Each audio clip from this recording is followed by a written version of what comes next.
For years I saw a client who lived by himself. Note: I have modified the accounts drawn from my clinical practice enough to ensure the continuing privacy of my clients, while endeavoring to maintain the essential narrative truth of what I am relating. He was isolated in many other ways in addition to his living situation. He had extremely limited family ties. Both of his daughters had moved out of the country and did not maintain much contact, and he had no other relatives except a father and sister from whom he was estranged. His wife and the mother of his children had passed away years ago, and the sole relationship he endeavored to establish while he saw me over the course of more than a decade and a half terminated tragically when his new partner was killed in an automobile accident. When we began to work together, our conversations were decidedly awkward. He was not accustomed to the subtleties of social interaction, so his behaviors, verbal and nonverbal, lacked the dance-like rhythm and harmony that characterized the socially fluent. As a child, he had been thoroughly ignored as well as actively discouraged by both parents. His father, mostly absent, was neglectful and sadistic in his inclinations, while his mother was chronically alcoholic. He had also been consistently tormented and harassed at school, and had not chanced upon a teacher in all his years of education who paid him any genuine attention. These experiences left my client with a proclivity toward depression, or at least worsened what might have been a biological tendency in that direction.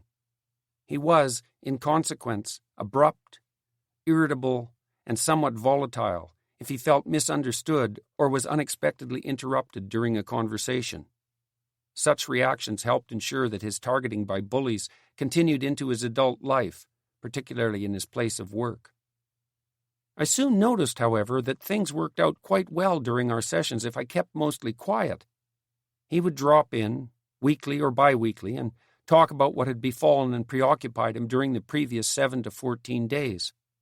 If I maintained silence for the first 50 minutes of our 1-hour sessions, listening intently, then we could converse in a relatively normal, reciprocal manner for the remaining 10 minutes.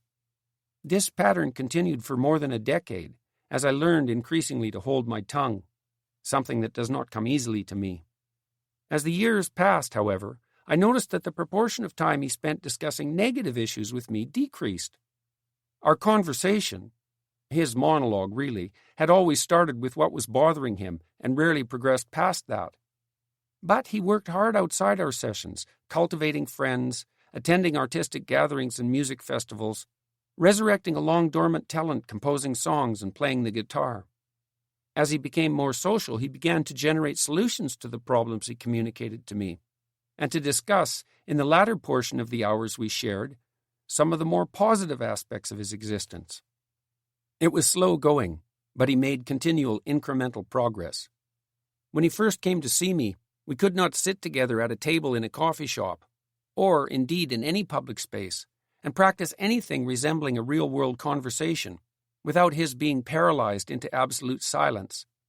By the time we finished, he was reading his original poetry in front of small groups, and had even tried his hand at stand-up comedy. He was the best personal and practical exemplar of something I had come to realize over my more than 20 years of psychological practice.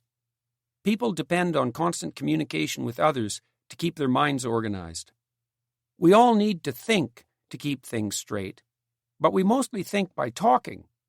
We need to talk about the past so that we can distinguish the trivial, overblown concerns that otherwise plague our thoughts from the experiences that are truly important. We need to talk about the nature of the present and our plans for the future so we know where we are going, and why we are going there. We must submit the strategies and tactics we formulate to the judgments of others to ensure their efficiency and resilience.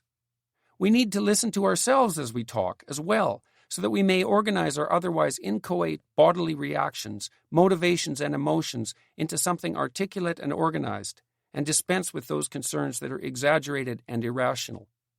We need to talk, both to remember and to forget. My client desperately needed someone to listen to him.